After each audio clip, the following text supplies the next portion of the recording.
Welcome po sa howtogreatfilipino.com. Ngayon po ang share ko sa inyong lutuin ay ang ginisang upo na may sardinas. Napakasimple lang po nito. Ito po ang ating mga kakailanganin. Ligo sardines, meron din po tayong upo at sili, kamatis, sibuyas, patis, bawang at paminta. Gagamit din po tayo ng mantika at tubig sa lutuin ito. Umpisahan na po natin ang pagluluto.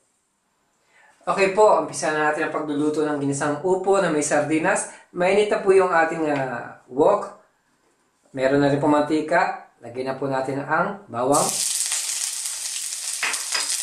Sasabay na rin po natin ang sibuyas.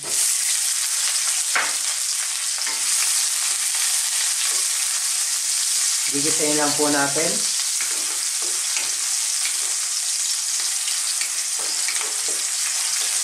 Ngayon po, isusunod na rin natin ang ating kamatis.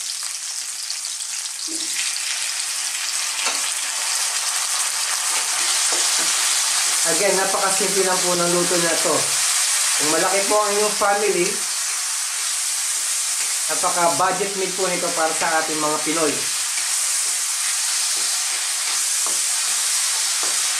So, hahaluin lang po natin siya ng mga ilang minuto. Tapos, i-add na natin ang ating upo. Okay po. Ngayon medyo luto na po yung ating kamatis, sibuyas at ang bawang.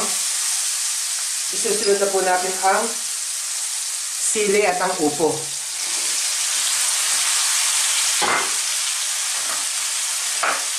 Again, stir lang po natin.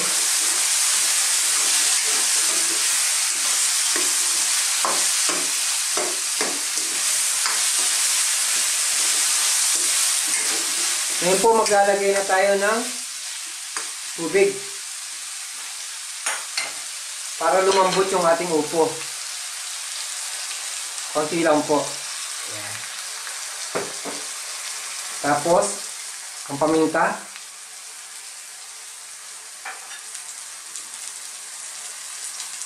At ang fish sauce or ang patis.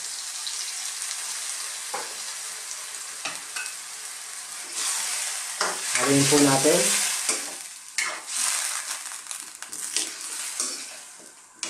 So, isi-simmer po natin siya hanggang maluto.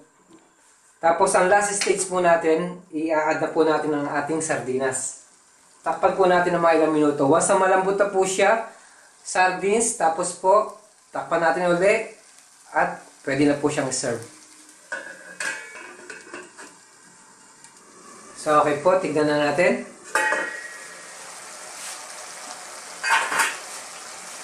Yan, luto na po yung ating upo. So, i-add na po natin ang ating sardinas. Hindi na po natin kailangan lutuin ng matagal to dahil yung sardinas ready to eat na po to. Kaya, maximum 2 minutes, pakuluin natin. Tapos, isa-serve ko na po ito sa table. Okay po, ito na ang ating ginisang upo na may sardinas. Salamat po sa panonood ng howtogreatfilipino.com. Mabuhay!